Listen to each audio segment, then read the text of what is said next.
My name is Nick Poss, and I work as a professor here at ACM, and I also work as a film composer. My primary responsibilities are teaching courses related to digital audio workstations. I also teach some of our courses that deal with physics of sound, electronics, and basic digital processing. Oh, and then also with ACM, I oversee our online micro-credentials, so a lot of my day-to-day responsibility is communicating with faculty who are designing these, or sometimes it might be like the touring guitar player for Kenny Chesney or the drummer for Seether. We're talking to them about building out these courses that show students really specific skills that we don't have time to cover in class. And then with the film composition side of things, a lot of times I'm working with directors and making sure that the music that we write and record is aligning with the vision for the film that they want. So we're experimenting a lot and seeing what matches on picture, making sure that their intent gets across.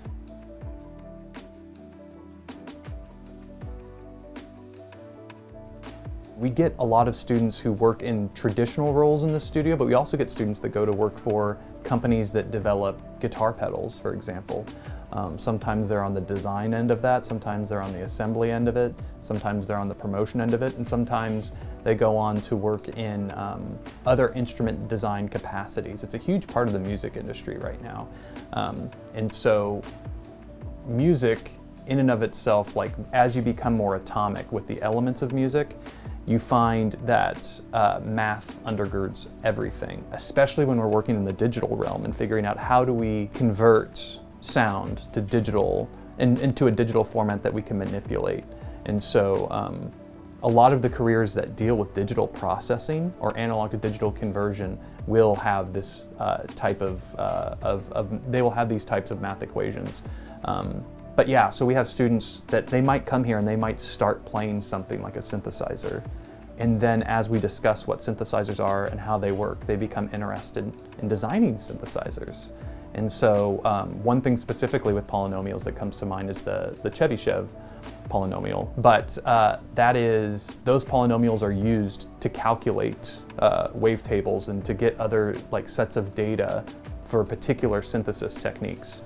And so as we're breaking down the craft of music here, when students get to that level to where it's not just so much oh, maybe I want to be involved with this side of music that maybe I want to perform, or maybe I want to write, or maybe I want to engineer, all of a sudden they're starting to think about instrument design, which is fascinating because they're determining what paintbrushes we have to paint with.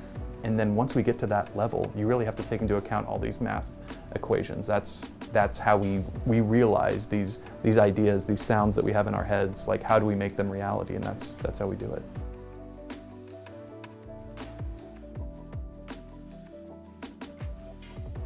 What is helpful is an engineering background. Once we get into instrument design, if you have an engineering background or an electronics background, so getting an undergraduate degree in an engineering field can be helpful. But once again, we also see a lot of people working in this field that get degrees in music production, that get degrees in music composition.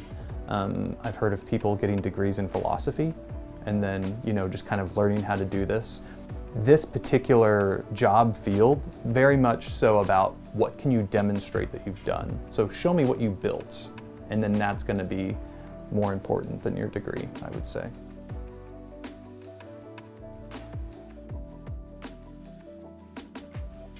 If this is something that interests you, like design, instrument design, plugin design, so the other side of this too is that it could be, I mentioned synthesizers specifically, but it could also be digital audio units, which are plugins meant to emulate hardware effects. So anything that exists in an analog format, in a real hardware format, people are going to want digital copies of that because it makes it easier to recall, you don't have to repair it.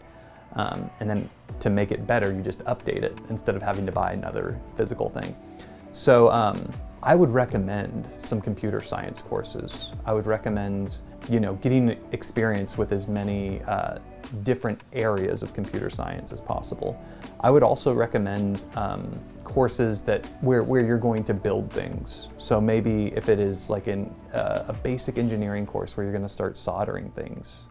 I think that's helpful. Once again, that's more just the hands-on experience of that, I think, turns a lot of light bulbs on for people. That's like, oh, building something is connecting a bunch of different pieces. I can apply that in the digital realm. And then once again, when you get to the digital realm, you're going to get to that point to where you have to solve a problem, and you're going to have to get to the nitty-gritty basic math, you know?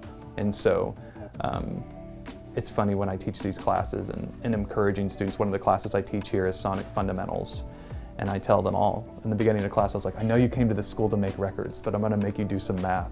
And like, I know that you're bummed like hearing that, but I promise you this will make you a better engineer, songwriter, effects design, whatever you wanna be. Like, just thinking about and exploring sound in this way is gonna make you manipulate it better and help you realize your vision better. And I think even just courses like design tech for theater is also really helpful, because you have to solve a bunch of problems on the fly, and you get a wide, you get an exposure to a bunch of different disciplines. So if you can handle being on a theater set, that's a good course as well. But anything technical,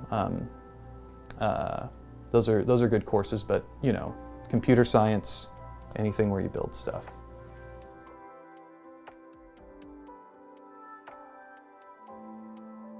To go into something like this, if it's involved with the entertainment industry, with the music industry, which, you know, once again, working for these music technology companies is involved, and I consider that a part of the entertainment industry, you really have to be pursuing multiple avenues at a time, because something might be hot for a minute, and then while those things are hot and you have work there, that's good, but then eventually that's going to go out of vogue for one reason. The market's going to shift one way, and so like being able, like having that thing on the side that you can shift to quickly is important. So just having like maybe 2 to 4 things that you would be comfortable with doing that are different, I think.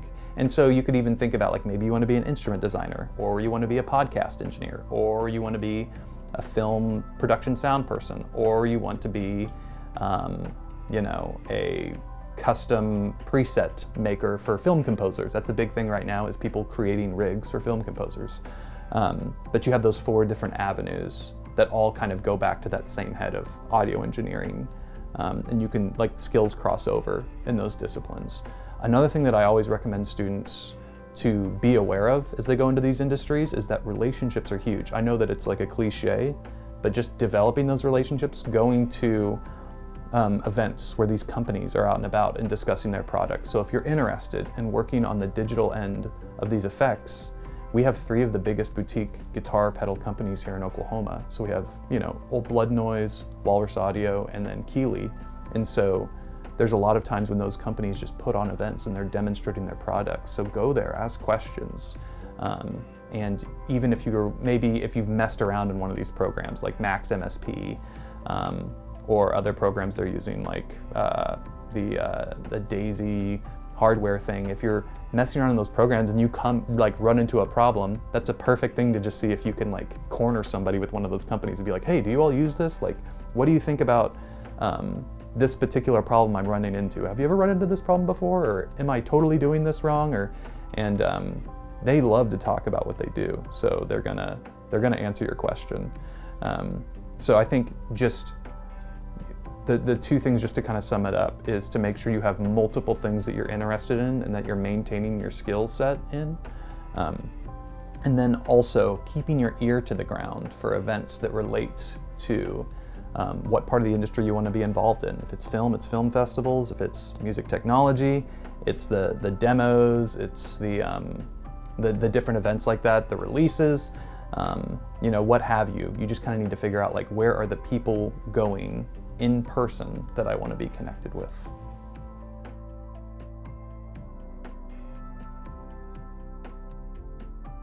Like, I was told that I was bad at math, and I was more of a, like I was a better writer, and like I was pushed into that mold, but I feel like I understood math differently, and I had to really, you know, just grapple with that as I continued in this career path, because just beyond this specific application, it's ridden with a bunch of different math things you have to understand, and not just understanding the concept theoretically, but how it practically relates to audio, to digital to analog, or sorry, analog to digital conversion, to you know, how synthesizers work, how all these things work back here. It's a ton of math.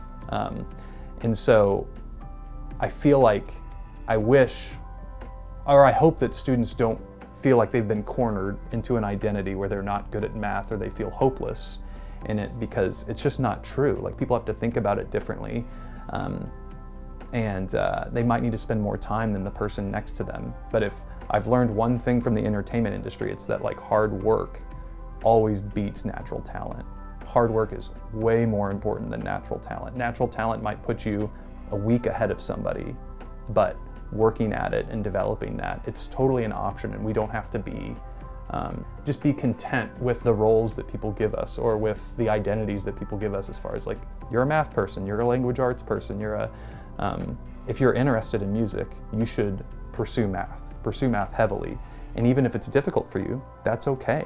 You're wrestling with the content, and even if you make a B in a class instead of an A, you getting that experience and having the teacher with you at this like formative time in your life is going to be more important than that letter grade. So.